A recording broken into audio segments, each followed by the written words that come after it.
Thanks, sir.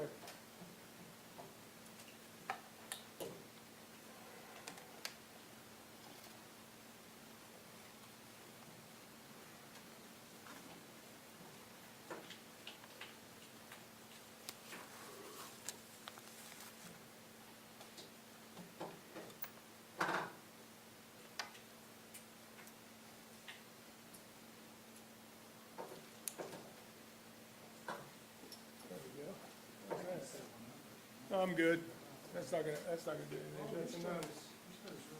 Yeah, that's why I like that line.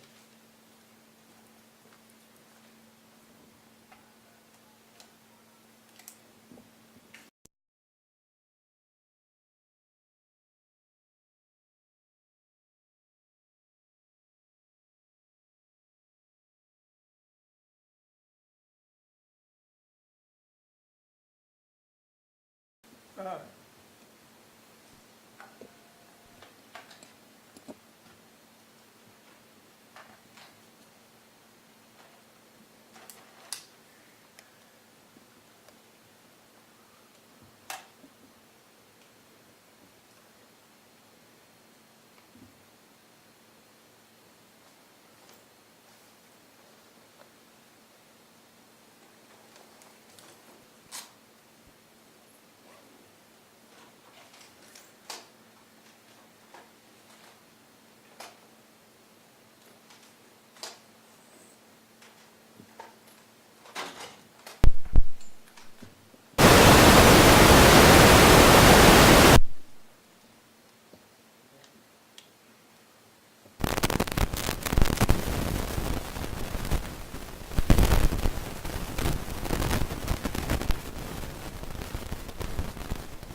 Testing, testing.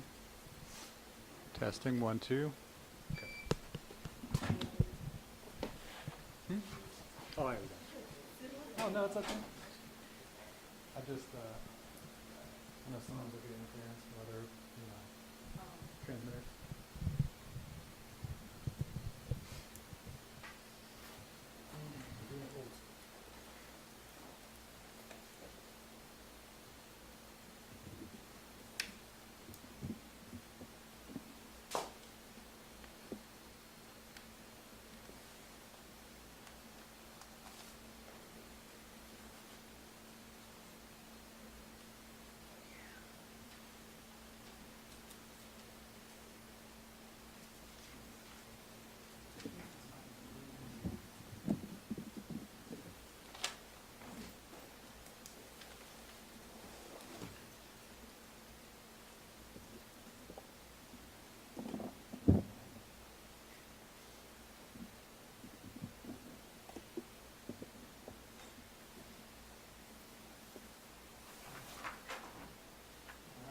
Everybody got everything set up?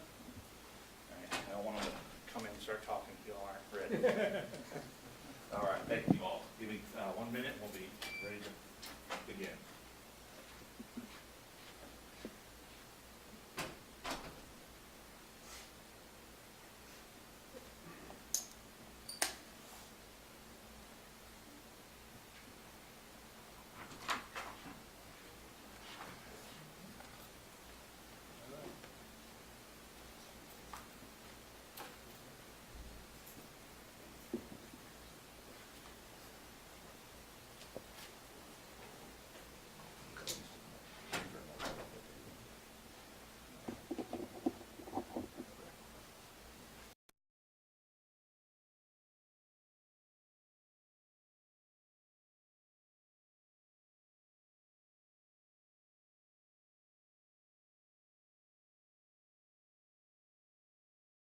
This afternoon to deliver an update of information regarding the dangerous and reckless encounter of an individual who was possessing a firearm publicly displaying that firearm and then discharging that firearm in the East Lawn Arms apartment complex located in Jeffersonville, 1501 East 8th Street.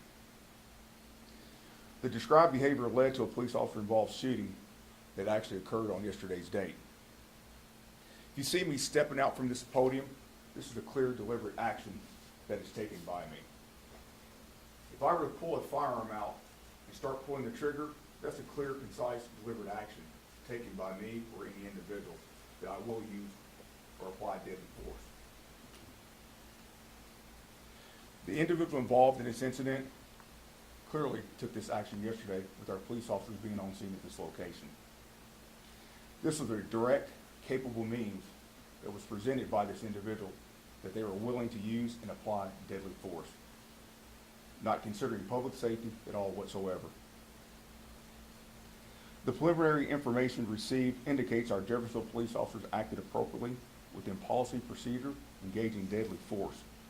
They also applied life-saving aid to the individual after applying deadly force to render that aid to do everything they could to protect the life of that individual.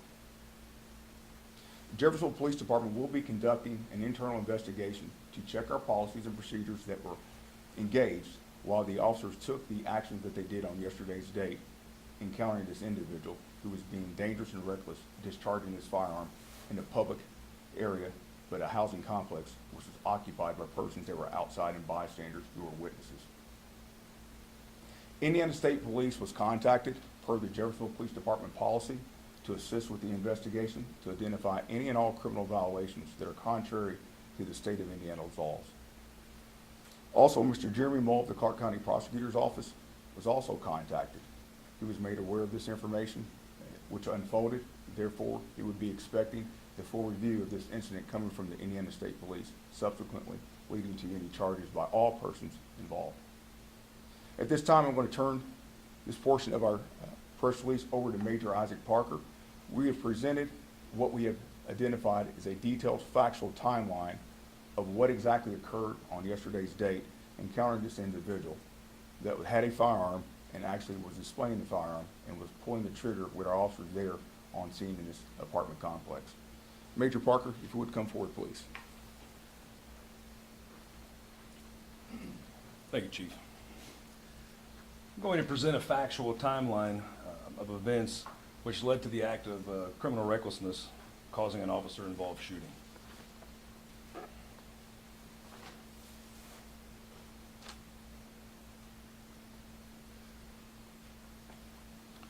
At 6:35 p.m., Central Alarm received a call on the non-emergency administrative line. The caller advised the neighbor is standing outside with a pistol in his hand. The caller believed the suspicious person is paranoid, stating, quote, SWAT was coming for him. At 6:40 p.m., officers arrived on scene and made contact with the complainant. Approximately 2 minutes later, officers requested a dedicated operations channel.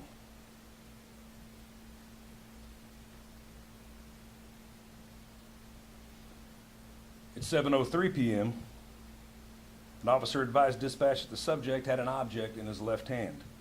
The officers then identified themselves as police and gave verbal commands for the subject to put the gun down in an attempt to de-escalate the situation.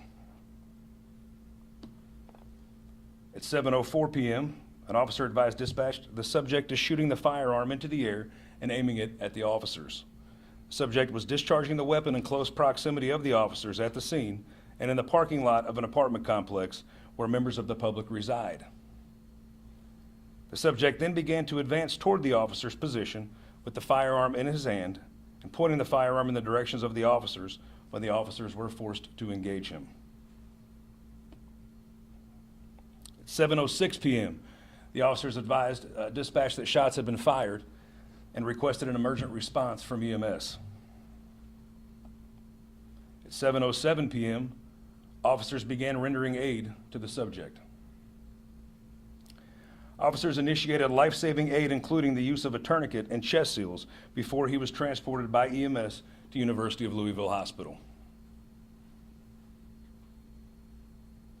At 7:20 p.m., he was en route to University of Louisville Hospital. And at 7:26 p.m., the chief of police contacted the Indiana State Police requesting an investigation. I feel it's important to also cover an additional incident which took place the day prior involving the same individual. On March 8th of 2023 at approximately 8:44 in the morning, the Jeffersonville Police dispatch received a call regarding suspicious activity. The caller stated a subject is parked in the 2000 block of Allison Lane in front of Faith Lutheran Church under the awning at the front of the door, acting erratic inside of a vehicle. At 9:13 in the morning, the subject was transported by EMS to the Clark Memorial Hospital for a voluntary mental evaluation. Officers made contact with the subject while there, who stated he came to the church for help and requested a mental evaluation. The officer noted the subject was partially clothed and acting abnormal. Officers spoke to the subject for several minutes and assisted him by calling for an ambulance to transport him to Clark Memorial Hospital for a voluntary mental evaluation. This time we will take questions.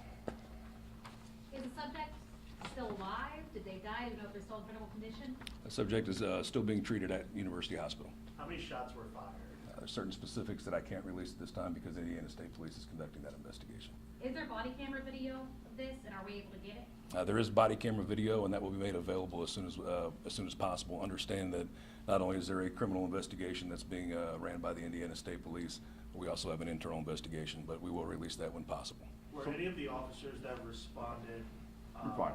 last night responded on March 8th to this individual?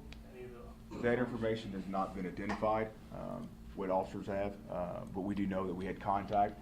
So at this point in time, that's going to come out in the internal investigation, also the criminal side of the investigation as well. We've turned that information all over to Indiana State Police for them to be able to have access, and we'll be looking at it from our internal side as well.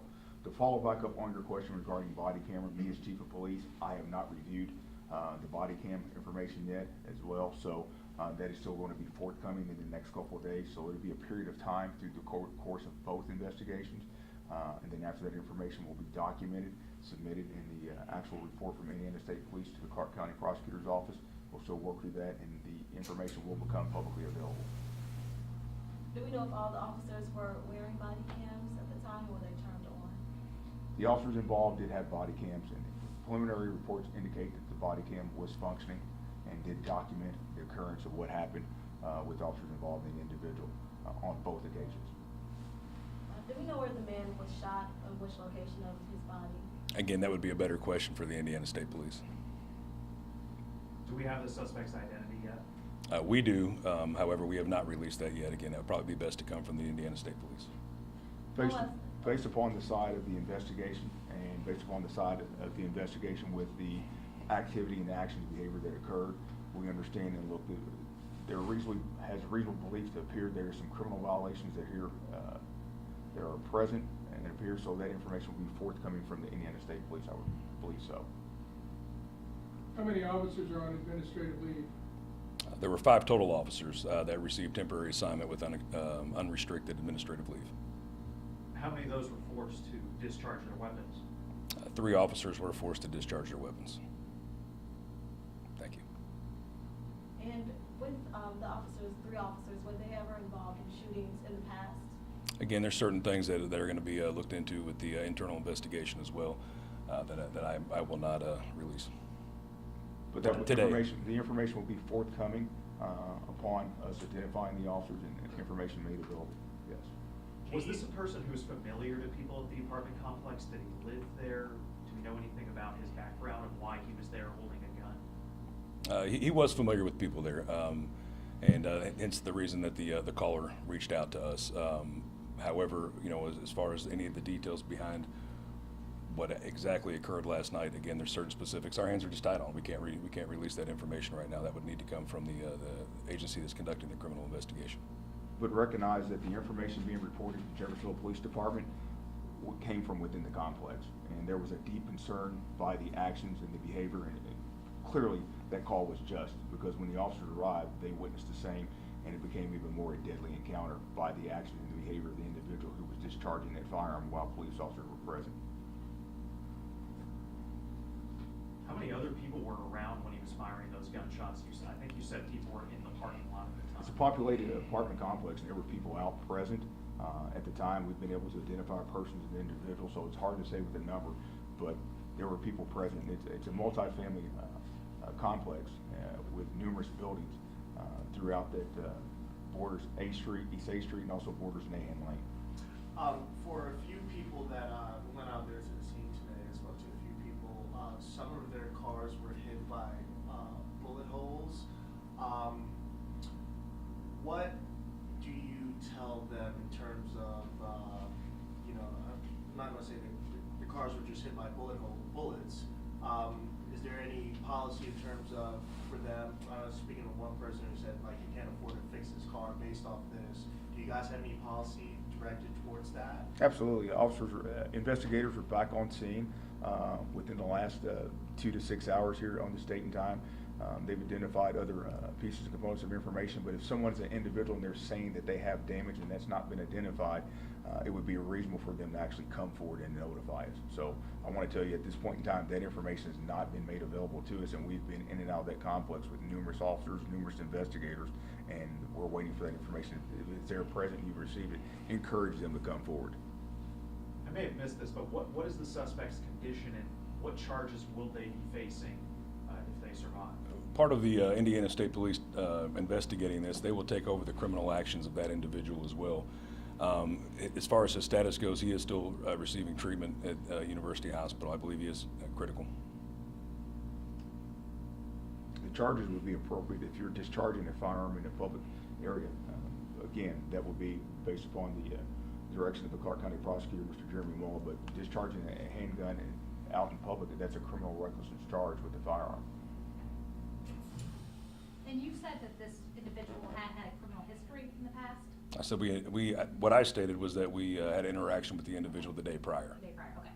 Thank you. And my last question is, if you can briefly go over the policy when dealing with someone, because on March 8th, you all responded to someone who was clearly having a mental health episode. What is the policy for that when officers do respond? As you see what exactly happened there, the officer, it's reasonable to believe that the officer got that person some services and got them routed to the Clark Memorial Hospital to be able to be assessed, and that situation there. It's unfortunately the time of the mental health crisis that we have. We're encountering persons and individuals. We're trying to get them in the direction where they need to go. That is a voluntary commitment. That is something that, with the circumstances there at hand, we have some documentation that we send, but at the end of the day, it's voluntary. And as you see, less than 24 hours returning, we're now in this situation where the individual accessed a weapon, drew concern to the residents there who were familiar with the person and individual, and then the individual then is invoking deadly force. And prior to, I think, some of the reporting of the information I'll go ahead and share with you, it's preliminary, but the individual thought that there was a law enforcement or a SWAT team or something, a type of engagement that was pursuing the subject. So that's more information to come out. And again, it's the individual, I think we may have something here going on, but at the end of the day, clear, concise, deliberate actions. When you have a firearm and you start discharging that in public, but you start discharging that around, pointing that at police officers, that clearly escalates that situation. There's not many alternatives that we can use to apply. This is not an outcome that we want. We recognize that we have an individual that's affected fighting for their life. We also have police officers that are affected fighting for their life. This is not what we want for our community, but we see this in societal times all over the country, and this affects us to our core. This is going to be a life-changing experience for these officers that are involved in this individual that we want to see, that I deliver, and we all deliver prayers to. But we have to understand and recognize that when we're in these crises and persons and individuals grab a weapon, grab a firearm or some type of weapon or instrument, and they are taking an aggressive action, there's not many choices that you actually have to be able to defend yourself. He released himself from the hospital? That information, again, is not before us, but it's reasonable to assume within a 24-hour period that we're running into the individual, we're having a secondary contact, and he was not remanded or not kept there. I don't know what the outcome of that situation is, and many times that is actually the appropriate measure. Once we actually start that process, that starts to fall under certain HIPAA guidelines that we're not privy to that information, or it's going to be accessed to return to the police department. And how many gunshots did you say that he fired up in the air? Numerous. Yeah, numerous. Do you know what kind of gun that he had? It was a handgun.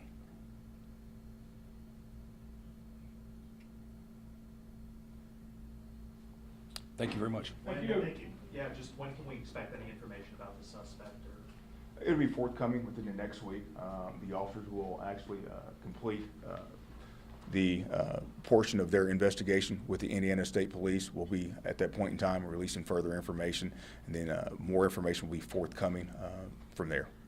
And when can we expect any body cam footage to be released? After the interviews of the investigation coming from the officers engaging with Indiana State Police, it will be a chain of events and series that will start to release that information. Thank you all for coming out. We appreciate your time. Thank you.